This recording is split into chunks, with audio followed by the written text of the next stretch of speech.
A3. And our first demo today is going to be the Maya Entertainment Creation Suite. We've got Craig Barr here in the middle pod, and he's going to be taking us through all of the tools in the suite.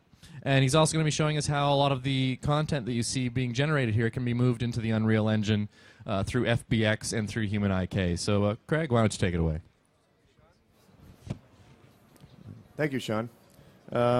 First thing we're going to do is take a look at a little 3D concepting here in Mudbox. So we're going to go through all the different products available with the Maya suite here. And what we're going to do is we're going to take a look at our little recruit character here. We just start off using some simple concept sketches. This was brought over from Maya using Fbx. In both Maya and Mudbox now there's a one-click solution from Mudbox, send to Maya, and inversely from Maya I can hit send to Mudbox. It'll package up everything that I want to send over. In this case here I've sent over the cameras with all the associated image planes, and I could use this to start kind of getting a base form for my my character here. So what I can do is just start stepping up in resolution, and we can maybe drop down some sculpt layers here. Start taking things like the grab brush. We'll just kind of mirror that over. And in this view here, I just start getting the overall kind of maybe the loose shape and form here of this guy. And I can start jumping between these cameras here. So we'll just look through that one. And you can see that I have all my little image planes that have come over with these cameras from Maya. And I can just start to maybe get the loose shape in. I can start to work in things like the cuffs down below here, maybe the boots, start to get some of the form in there. And I can step this guy right up. Let's just go up to a top level here. Now what I can do as well, if we go into the top viewport here, you'll see that we have the arms from our base mesh don't match up with this little character sketch here.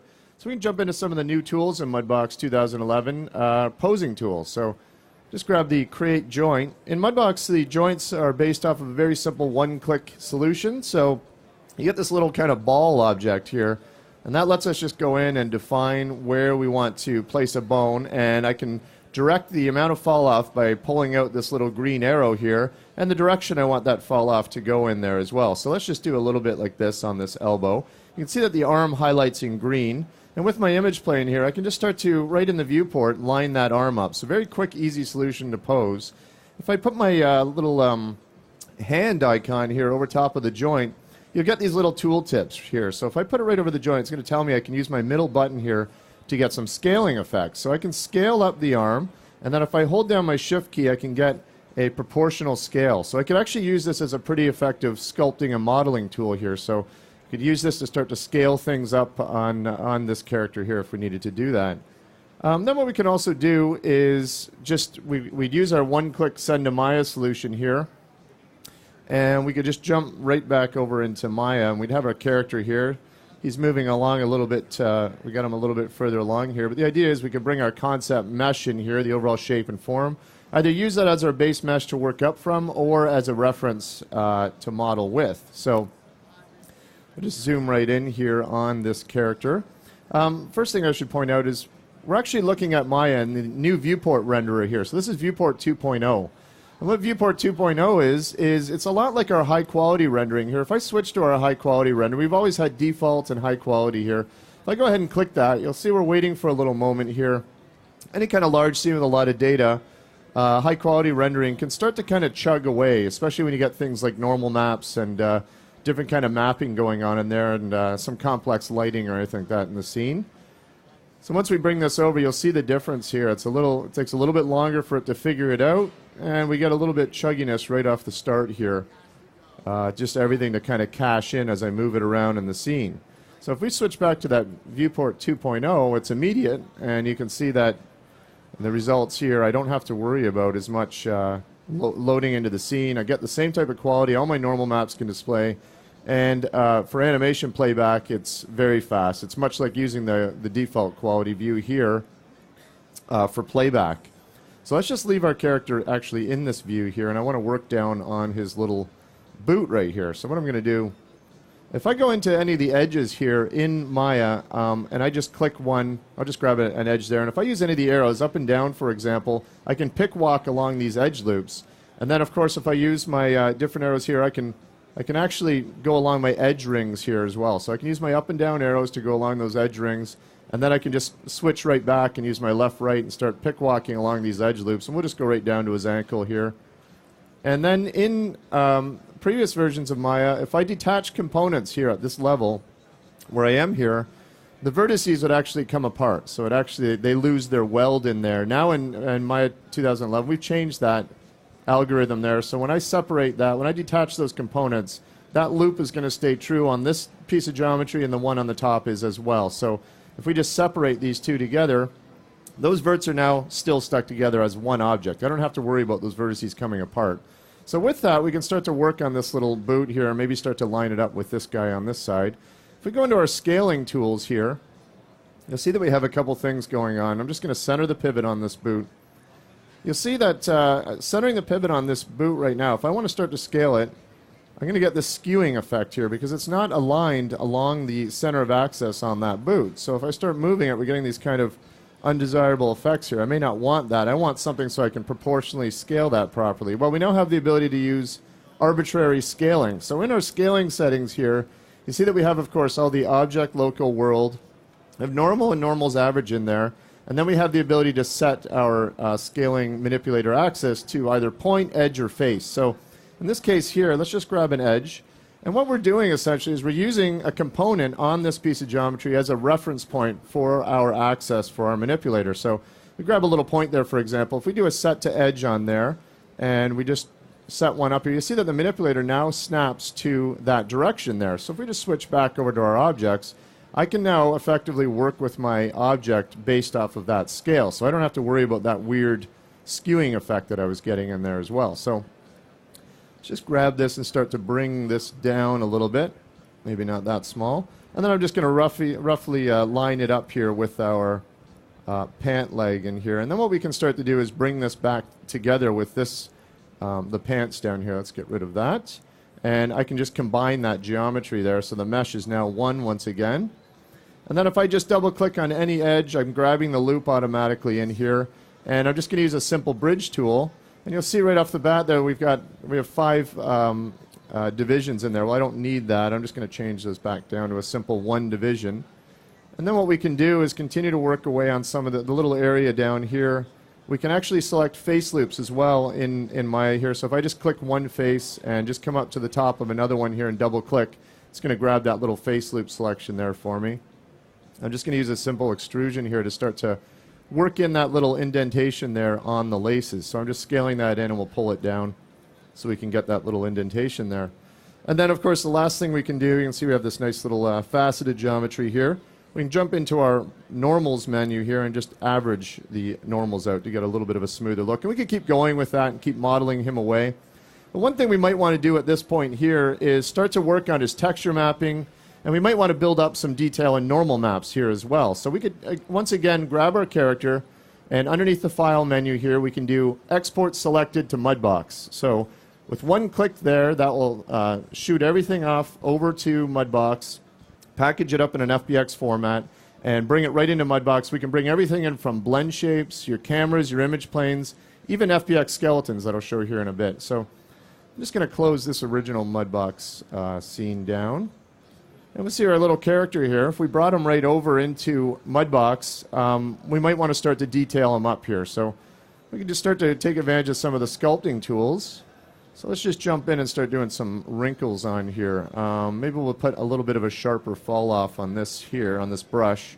And I could just start to kind of maybe gently, work in some of these little wrinkles. If I hold down my Shift key, I can blend in that a little bit better, get a little bit better effect on there. I can get a little bit of a lower fall off, maybe get a broader brush. And if I use these textures as a reference here, I can start to follow along those there as well. And I can start to blend that in.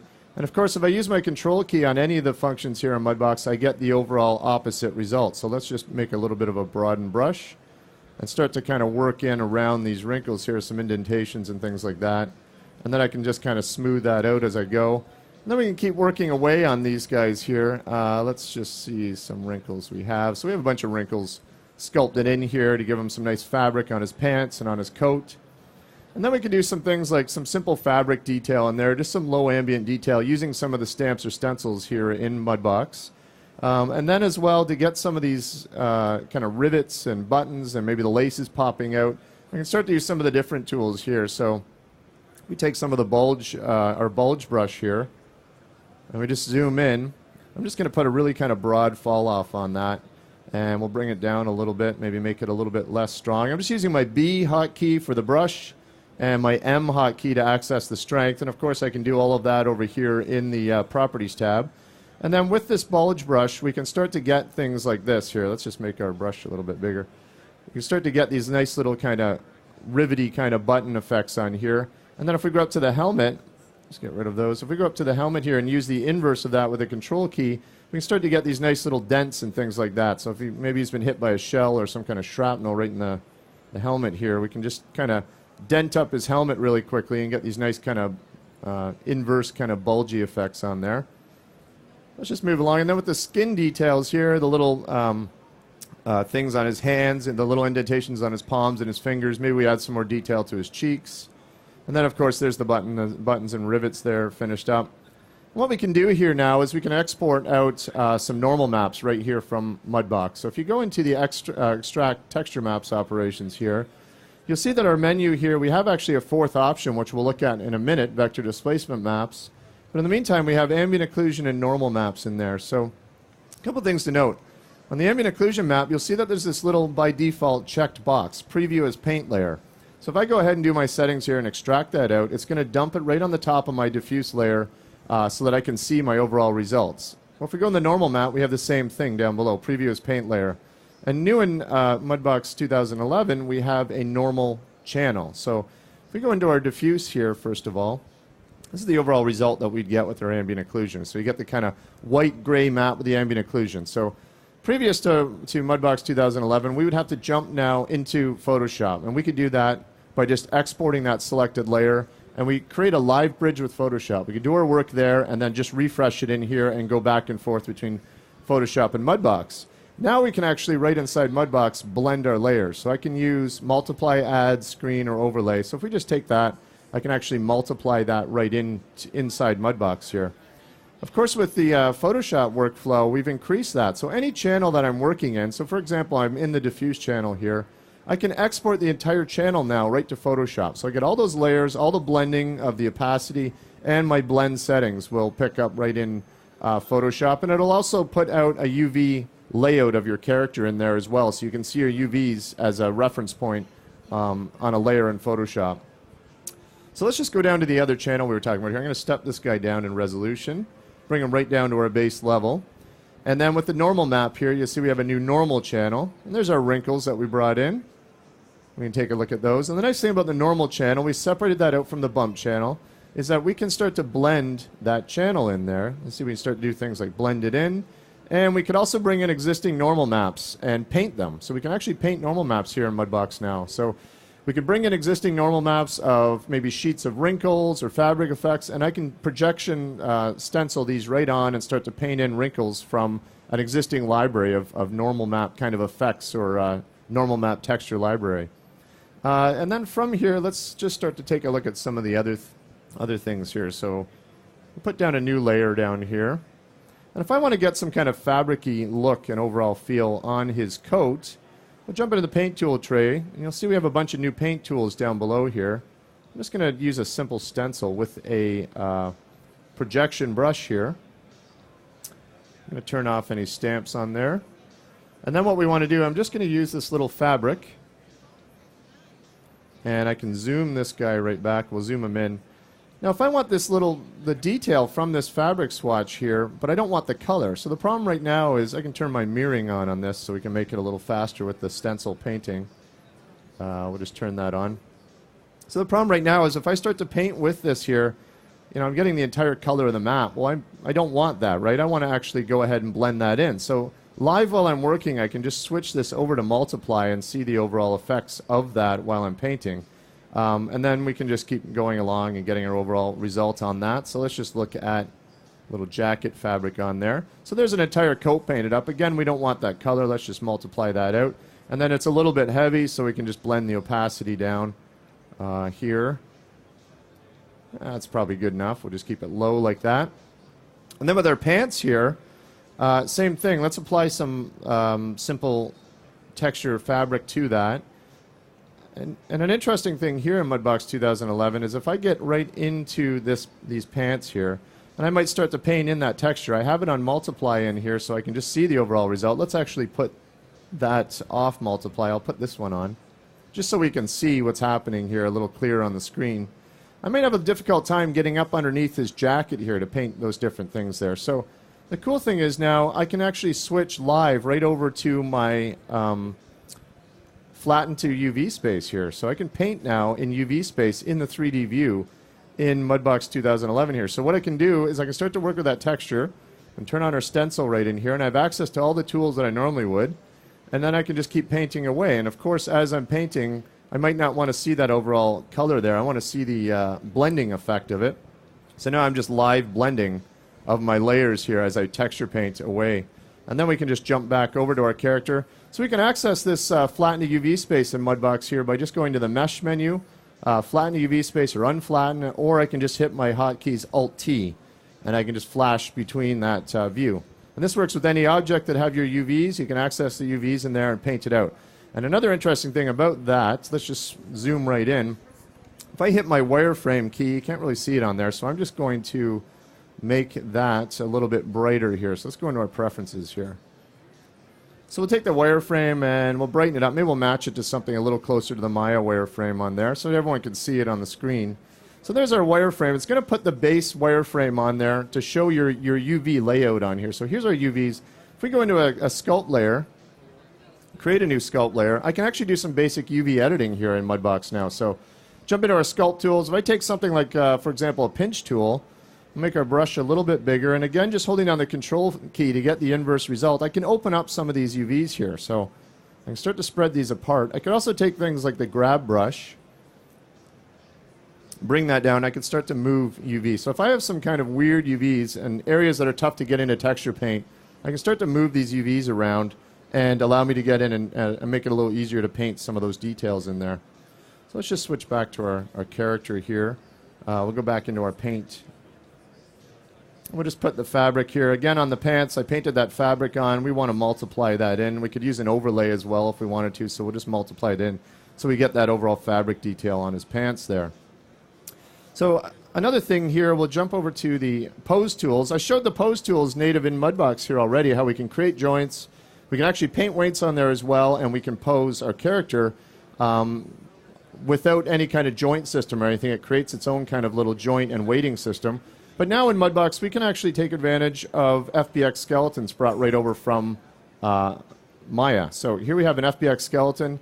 And when this comes right over, I'll make a new layer here. We'll just use that one there.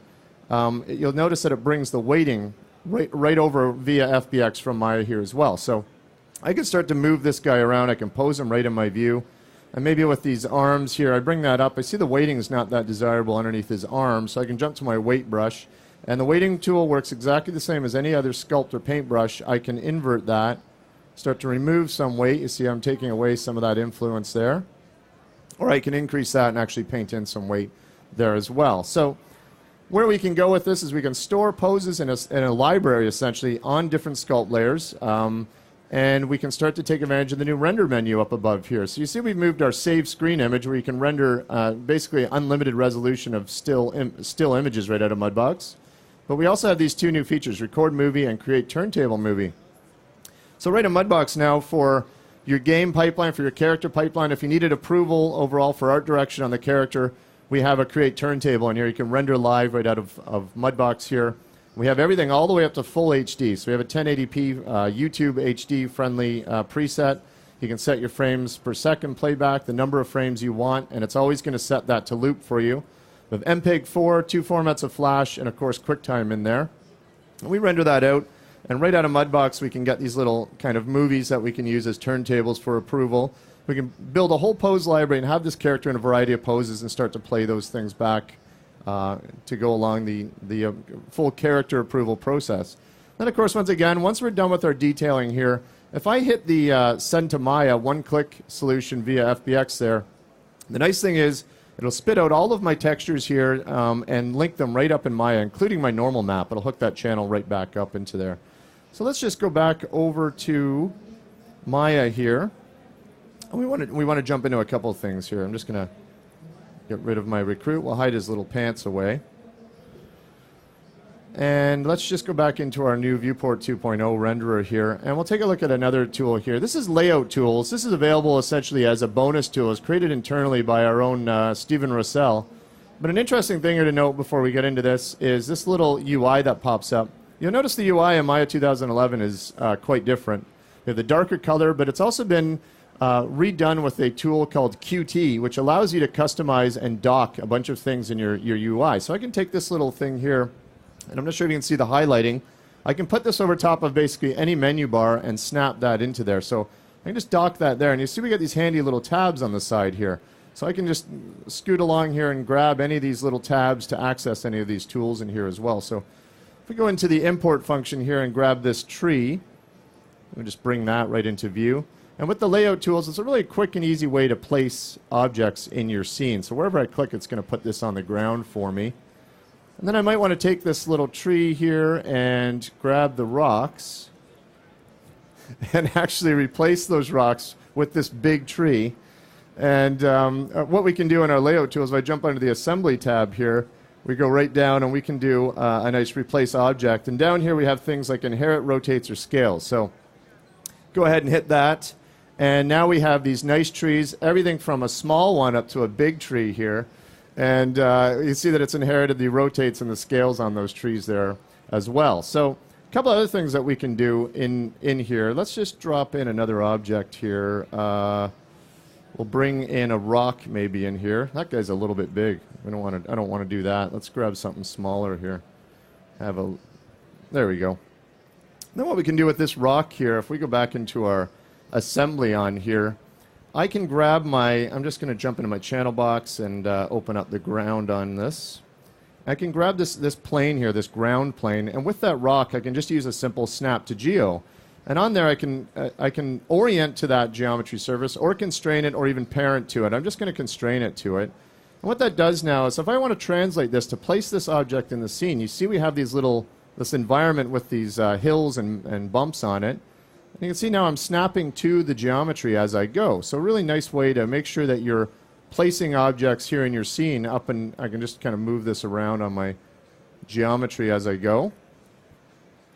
Another thing we want to take a look at here in Maya 2011 is the way that we can work with different groups of objects. So here we have all these crates. If I go into my move tools here, I'm just clicking that and you'll see that our little tray comes right out here. I can grab these objects and start to work with them in different ways. So we've had soft selection for a few releases now, but we keep adding different choices for our menu on here. So we have volume, surface, global, and we now have object. So the way that works is if I grab an object here and we just turn on our soft selection, and we put it to object, what we're going to actually get out of this here, let's just turn that, I know what I need to do. I'm just going to switch over to a different view on here.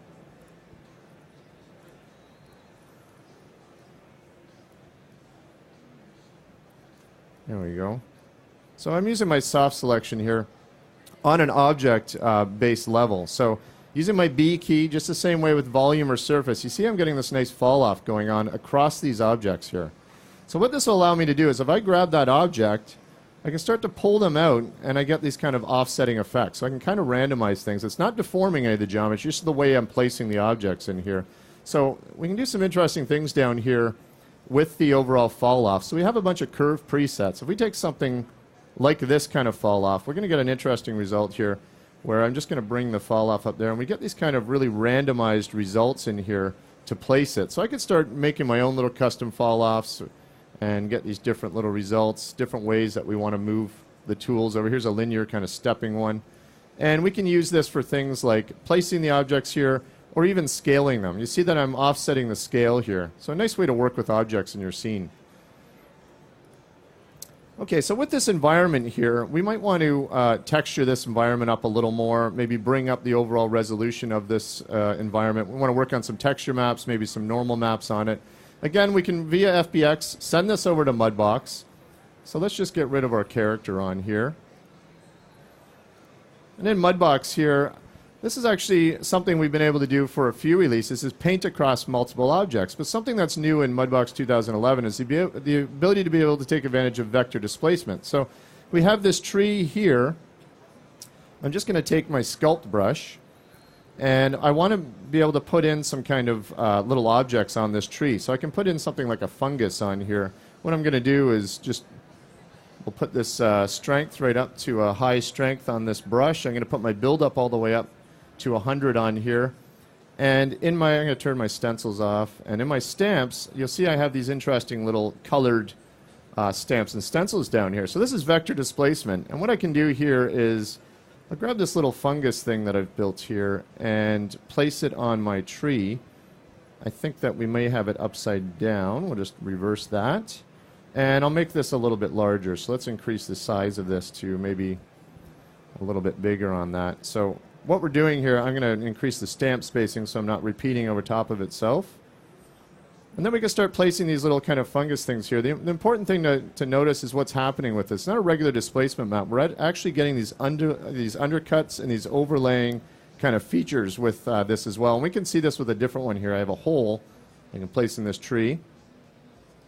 So we just get this hole in here, and we're actually cutting underneath the geometry with these vector displacement maps as well. So then, of course, I can jump into my paint layer here, and let's just create a whole new paint layer on that guy. And we might want to paint this up here, so quickly I can grab the color chooser. You'll notice the color chooser now is the exact same as the one that is in Maya 2011. So we now have a full proper color chooser, really. We have all of these palettes you can customize, load and save different versions of your own custom color palettes, numeric HSV and RGB input, of course. Then for the color wheel, we have the selection of a ring, an overall spectrum. The image one is interesting. We can actually drop in reference images or existing textures, sample from that, and paint that color to match it. And then we have a simple four-corner blending here to work with colors here. So let's just grab something like a color like that, and then maybe with this fungus here, we might want to quickly paint that up in there. And then maybe with the hole, we grab something dark in here, and we just start to fill that up and start to paint it. So that's interesting and everything, but here's another thing here that we can do that's kind of nice. If we take this environment, we might want to put something across this, but not have to work one object at a time. So with this, I'm going to use my projection brush. I'm going to jump into the stencil here, and I'm going to take a moss. We want to put some moss maybe across these objects here. So I bring in this moss, and the nice thing about Mudbox is the ability to paint across unlimited objects here. So let's take this moss stencil, and I just want to, we'll keep the strength up there. Maybe we'll make the brush a little bit bigger. And we'll start to paint this moss onto this object, and that's fine, but you'll notice I can just bring the paintbrush right across all these different objects at the same time. So if I start to paint these things here, maybe across this boulder, across the ground, and we can start maybe move our stencil along. I could tile that stencil as well if I wanted to. So we can get these nice effects. And the reason why we're able to do this in Mudbox is in the UV view, you'll notice that we can tile UVs. So Mudbox supports unlimited UV tiling. So I could just keep tiling out my UVs here, and I'm painting a 2K image, which is going to basically build a 2K texture laid out to those UV tiles as we go. It's a very quick and easy solution to paint. Rather than painting one object at a time, I can make sure that those textures match up with the objects as they're placed in the scene. And then while we're in here, we can take advantage of some of these new paint tools down here. So you'll notice down in the tray we have a bunch of new paint tools, and their image adjustment tools are basically what they are. So our sponge brush here, for example, is an image saturation. So I can desaturate overall, or I can just change the value of that to increase the saturation on that. So maybe on this rock here, and increase the overall saturation on that. I can use things like contrast, which is pretty self-explanatory. It's going to increase the overall contrast. And of course, I can just kind of customize and offset my texture as I paint with that. And then I can use something like the dodge and burn, so I can brighten the overall texture effect. The burn, I can darken it in here. And then I can change the hue as well. So if we wanted to change the hue to maybe a little bit of a kind of bluey green fall off there, I'm not affecting the luminance values. I'm just affecting the overall color value, the overall hue on that as well. Then we have this interesting hue shift brush, which essentially the numeric input is the number of degrees around that color wheel that I was just showing there. So if we just grab this start to shift the hue, and if I keep repeating over it, it's going to keep going in those increments, whatever I put for degrees in there, to shift that hue of the overall color. So let's just grab this guy. We could again take advantage of the Fbx service right out of Mudbox into Maya with all of our textures hooked up in there.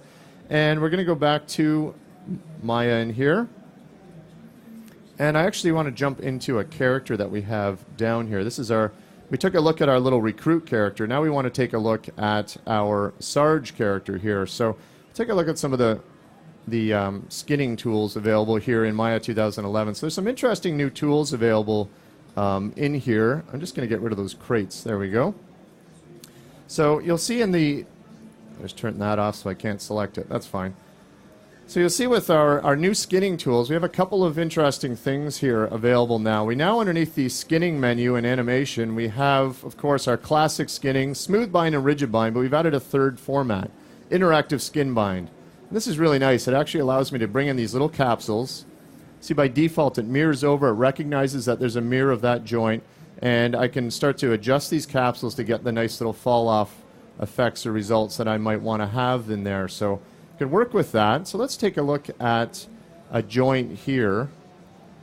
If I rotate this guy, you see we're getting some kind of undesirable effects here in his weighting down on these bones here. So what we can do is grab that interactive bind, and I could start to work with some of these little capsules on here to start to adjust that and bring it into play there and kind of clean up our overall weighting to make it a little smoother.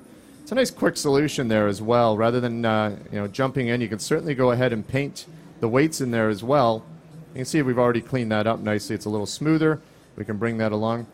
So back to the painting weights, we now have in the right-click menu on your mesh, you can access the Paint Skin Weights tool, and it'll bring you right over to this menu. And you can see this menu's been updated. It's changed a little bit here. We can sort our influences, again, as we've been able to do in the past, alphabetically by hierarchy, but we can also do a flat listing here as well. And this is kind of neat what we can do. If I want to work with this left leg over here, for example, I can select that in my view and pin that to my menu. So this is important if you have a rig, several hundred bones, for example, a huge creature rig. I don't want to have to filter all the way down to find that bone all the time. I can just pin selected bones and work with those selected bones in my view here as well. So we have a couple other tools you can access from that Paint Skin Weights menu as well. But let's take a look at some problems here, typical problems that you might come across when you're skinning a character. So sometimes when you're skinning a character, you might get some undesirable effects, like simple little things like this happening down here. I don't want to say he has a bulge in his crotch, but, well, there, I said it. So anyways, if I move that leg, you see that we get these kind of undesirable kind of results here. And this is a common skinning problem, right? That annoying little area you might have missed with weighting. So of course I could paint weight that out. But the fine team here at Autodesk has put together some really nice little fixable little solutions here. Sean McClellan and his team have spent a lot of time to clean up these skin weighting tools. They've done a great job. And what we can do here now, if I grab some of these verts, all I need to do is select the problem ones and some of the surrounding verts on there as well. Let's just grab these guys. And I have a little weight hammer tool. I've just put it in a tray up here. It's underneath the skin, edit smooth skin menu as well as the paint skin weights. And I just click that. And bang, it's just going to take those weights and the surrounding ones and average them out so you get a nice result. It's so simple, I got to show it again. So we'll just click there. And that's a tool that's really nice. Instead of having all the different clicks, jump into your paint weights, maybe grab that bone and then paint out that area. Just grab those verts and average them to the weighting around it. And you see right away we get already a nice smoother fall off in between his legs on there too. So from here, we're going to take a look at something else that's kind of interesting here with Human IK. I'm just going to close this down. You see we have our Sarge character here. With the purchase of Human IK license, you actually get a characterization tool that exists with the Human IK license. This works as a standalone tool or as a plugin that can be implemented right inside Maya. So I have this little HIK menu. I've clicked this tool. This is much like the MotionBuilder character map that you get. And the way this works is we want to line up the naming convention that Human IK likes to work with. And I can really quickly do that with this rig here. So if I have a rig that's not Human IK, the names aren't to a nice kind of Human IK format that Human IK likes, I can just start to double click on these things, give them a little blue highlight, and then click on a bone, and you'll see that the green means we're good to go. Red overall for the rig means we're not there yet, but you can see it automatically mirrors. It recognizes that bone across. So we can just start to grab some of these joints here, go all the way up to the shoulder, and I could keep doing that, but I can also take advantage of templates within my character pipeline. So I could write out a character template for human IK or even biped, cat, all different systems that I might want to use on my characters to map them out.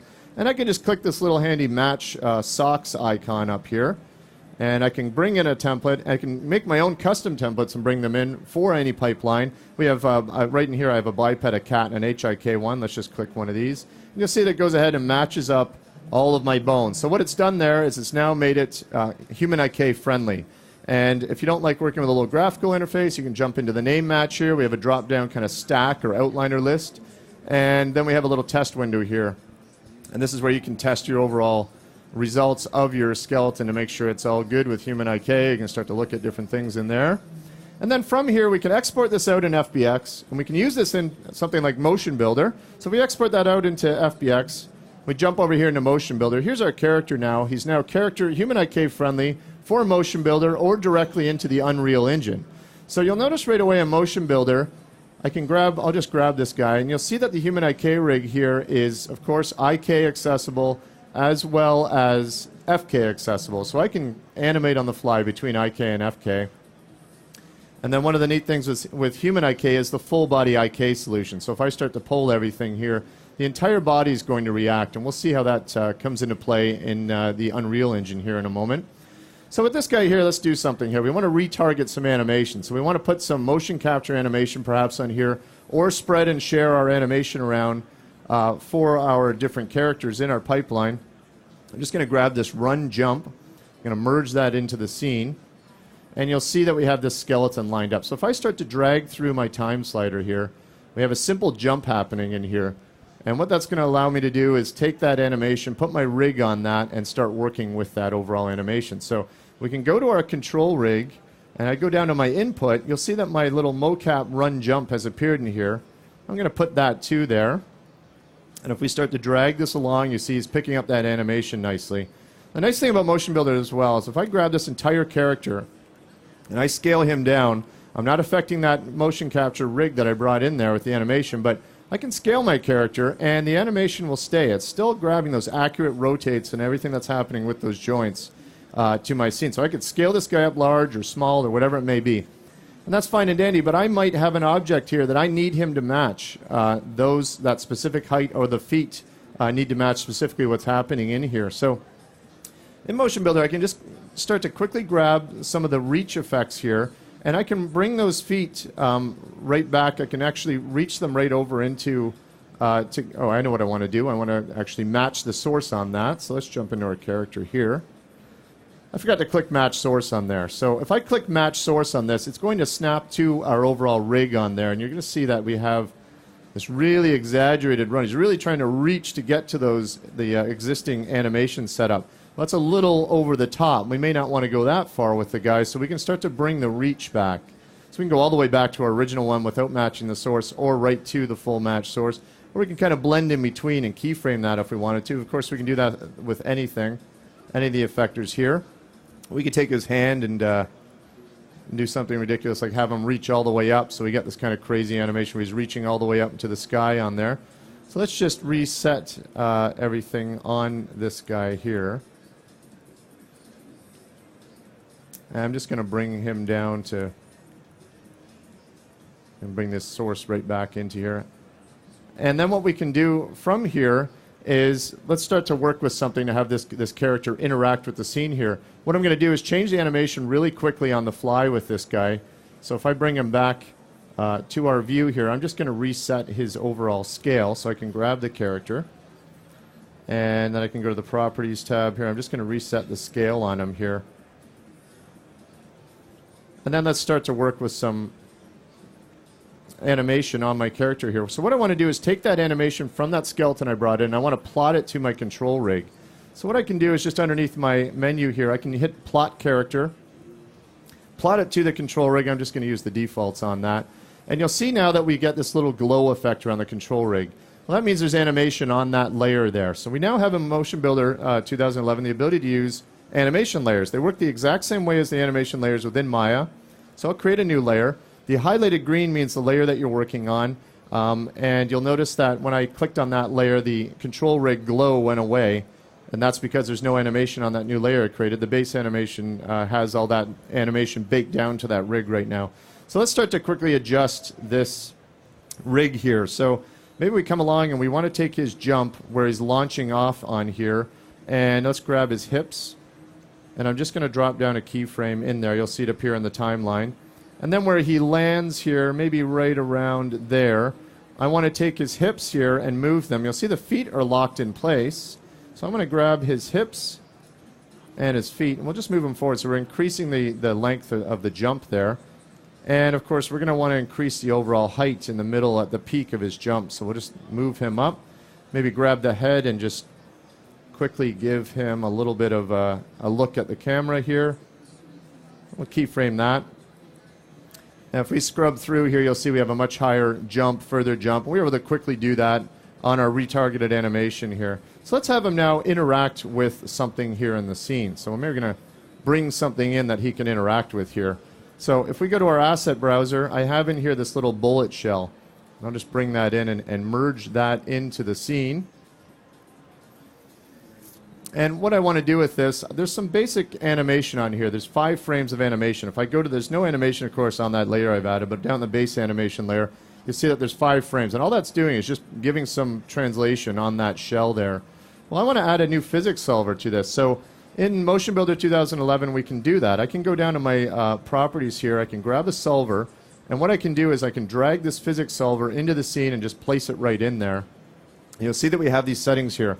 Online, live, or recording on here. Now, to get the physics solvers in the scene, we want to have this shell do something. Let's grab a physical property and bring a rigid body in and just assign it right to that shell. So with the rigid body here, I want to actually put in a little capsule that encapsulates or envelopes the size of that geometry. So there's our little rigid body capsule on there. And then if we go back to our solver on our properties, we can bring this online and make it live. And you'll see he drops right away in the scene. So that is now live in the scene. So I'm just going to take that offline. And one of the things here I want to do is increase the overall global scale value of this so that it responds with the size of our character a bit here. And then now we want to have this do something with our character. So I want to fire this shell right at our character in here. So I have it offline. I'm just going to grab the shell here and add some animation to that overall. So we just go into our Properties tab. Maybe what we want to do is increase the overall speed of this in here. So what we can do is we can start to keyframe some different things in here. I'm actually just going to put, let's just see what we get for a result right now. So we're not getting anything with our momentum on there. So let's just start to add some different animation onto this here. We'll bring them offline.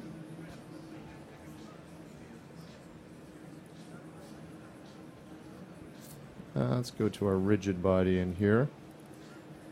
And there we go. That's what I want to do. I didn't have my rigid body active on there. So we're offline on this guy here. And what I want to do is keyframe my rigid body on there. So on frame 3, I'm going to put this guy as a passive, hit the keyframe. Then on frame 4, I'm going to put this to active. So he's just going to switch live to being active in one frame there. Then if we go back to our solver, let's see what kind of results we're getting here. Put that online, make it live, reset it to the start. And you'll see now that we're making it live, it's shooting our shell right at our character here. So we want to have this shell actually interact with our character a little more. So the way we can do that in MotionBuilder now is we can bring in a ragdoll solver. And one thing I should point out with the physics engine I'm working with here, I'm just working with the default open source physics engine within MotionBuilder, but I can work with the Physics 2.83 engine in here. You can bring in any of your own custom physics solver engines right into MotionBuilder here as well. So let's just grab a ragdoll effect here on the physical properties. And I'm just going to take my character and put him into a stance pose. If I grab this ragdoll and drag it right onto that control rig, and then we'll create an approximation on that. So let's edit that a bit. So we can go in here and we can start to scale the overall size of this, maybe fit it to the overall, we're basically fitting an envelope to the overall size of our character. But I can load in a template already done here. I'm kind of lazy. I don't want to finish that whole thing right here. So I can load in a template. I can have a library of templates there that I can just bring in and access there as well. And let's go back to our solver here and start to play with some results on this. So if I go back to our online solver, oh, actually one thing I want to do on our ragdoll there is I want to change this guy to active at collision. And the reason why, I don't want him to have anything happening. I want him just to be able to carry that ragdoll rig along as he runs. So let's make our solver live and online. And we'll reset that to start. And we play this. Nothing's happening right now. It's just carrying the ragdoll solver along as we go. Let's increase our frame count here, actually. And then what we can do is when this guy's running along here, we can change the animation on this shell. So let's do that. Let's just bring this one live again. And what I'm going to do is have this shell actually hit our character on here. So I want to grab the, there we go, grab this shell. Let's reset to start, turn it offline here. And let's animate the overall properties of that shell. So we'll go to frame 5 in here, and I'm going to bring the height. He's doing a little bit of a higher jump that we've adjusted there, so I'm just going to bring the height up. There we go. And we've just adjusted that keyframe there. That's fine. So let's bring our shell on board here again online and bring it live. And then we'll just deselect everything here. And then if we reset to start and play back our scene, oh. Well, we got to just keep firing him off to try to hit him. I might need to bring him a little bit higher up there. Almost. Let's see if we can get him a little higher. So let's grab that shell. And then at that frame 5, let's bring it a little higher. I think we're a little bit higher than I thought we were on that. So let's just actually key that. There we go. And then we just reset this guy to the start here. And play that back. And there, now we're hitting him. We get that ragdoll effect happening there. And if we keep playing with the solver, we're going to get these different results as time goes on here as well. So that one hit him right in that crotch area that I fixed earlier. So that might have to fix that again. So there we go. So now we can, from here, we could actually jump into, via FBX, into the Unreal Engine here. We can take advantage of Human IK right out of Maya there using that characterization tool that I was showing earlier. You can use that characterization tool as a standalone or as a plugin directly within Maya, or you can actually access it directly, as we're going to see here, within the Unreal editor. So what I'm loading up here is a little demo game that we've built internally using Human IK and the Unreal editor here as well. So a couple things for game development in Unreal. You'll notice here, I'm just going to bring up our character. There he is. There's our little Sarge character. Here's all the packages associated with him. Our diffuse map, our normal maps, spec maps, and we have our HIK characterization tool. And I can grab that here by doing a new HIK characterization right inside Unreal. You'll also notice if we go to import, again, this is right inside the Unreal editor. This is actually a really cool thing. We can now bring in Fbx meshes and skeletons. So very quick way to get right into that Unreal Engine and start working with things. So if we jump into our animation set, you'll notice we have a bunch of animation clips. So we might have, keyframed these things up in MotionBuilder or in Maya and brought them over in here, and we've got our animation sets here. We can preview them in the Unreal Editor scene. This is a climb down using Human IK, all the effectors locking to things there. We can grab our crawl animation and play it back. See, we're going to work with this crawl animation here in a bit.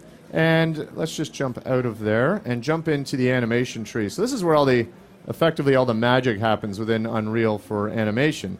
I'm going to bring our character, we'll bring him around so we can see him, and put him down into the idle standing state. And you see that he has this kind of nice little idle breathe motion going on in here. Now I'm going to go over to this directional projection here. I'm actually just going to quickly disconnect that and then drop down in here. I want to bring in a Human IK look at node. So you'll see Human IK is accessible from the animation node menu right in Unreal here. And I'm just going to take this, and we'll move it around here, move this guy out of the way. And then with this look at node, I'm going to wire that in. There we go. And we'll just adjust the axis that he's looking in. There we go. So he's looking down at this look at here. So what's so important about this human IK look at? Well, this is a good example of how powerful human IK is in the Unreal Engine here. So what we're going to do is a typical Unreal look at. If I did something like bring this behind him here, it's a one-bone solution on the Unreal look at. You're typically going to get a break of that neck there. You're going to get a snap. With human IK, it's going to give me this full body response. And I can customize how that's going to be. So let's take a look at some of the settings here. I can put a limit on that if I wanted to. So let's just put a maximum angle on there. And with that limit, I can enable these limits. And I can have this guy look no more than 90 degrees. So when it gets past his shoulder, we want him to come back. You'll see we get this linear snapping back now. We don't want him to go all the way behind. So I can set a nice little fall off on that. I'll put a fall off in here of 3 on this as well. And what that's going to give me now is this nice kind of blend back. So it's not as harsh as it was. So maybe that's a little bit too slow. We can bring it back down to something like this. And you'll see that we can actually just go ahead and keep adjusting that. And then I can adjust the level of distraction, which is kind of nice. So if we put this up to something high here, like 3, just to show a point here. If I bring this guy back, I'm going to turn off my limits so that we can go beyond. He can follow it around. If I go right behind him here with this look at, you'll see his whole body can turn around. So I can go pretty crazy with that level of distraction. It'll go right down the chain and bring his entire body around to follow that look at there. So let's just disconnect this, break that, and I'm going to reconnect this projection node here. Then I want to turn on our floor. You see we have this undulating floor in this scene. So a common problem is feet going through the floor. So if I turn off our human IK solver, it's a common problem that you might see here. We have these feet. How do we keep them placed to the floor? Well, we have these nice things in the directional projection here. We can see our human IK effectors on the left foot and the right foot, as well as the ray length that we have in here to adjust how much undulating the environment is, how much it's going to ray up and find that change in height and direction there. And you'll see if I move this floor around, he's sticking really nicely to that floor, which is great. So let's take a look at something else here within this. Just going to move down. And let's get him into our crawl that we were looking at earlier. So here's our crawl.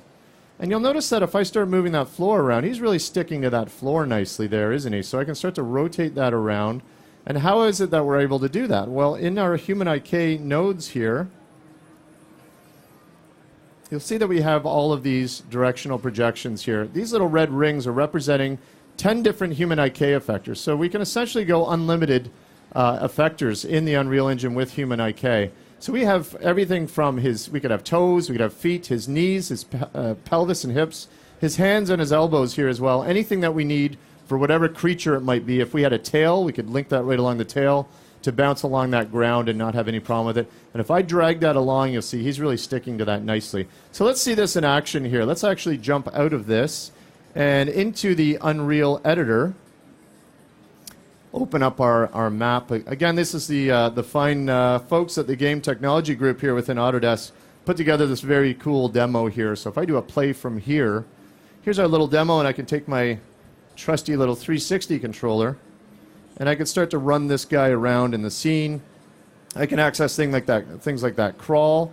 So you can see that undulating environment. He's sticking to that environment really nicely. And of course, another cool thing that we've worked into this as well is just from the controller, I can hit one of the triggers, and I'm actually getting a full human IK response on there. So I can monitor all my different effector sets, that look at I was working with, and see how that's working there and what we're getting as feedback on that. All of these things are being demoed at the pod right around the corner, human IK, Kinapps, and you can play this game. So with this guy here, you can see in this nice little environment, we have a climbing wall, there's a climbing wall back there, and there's some nice things that you can interact with. Crates, you can do a simple climb on things, so I encourage you to go play it and check it out when you get a chance.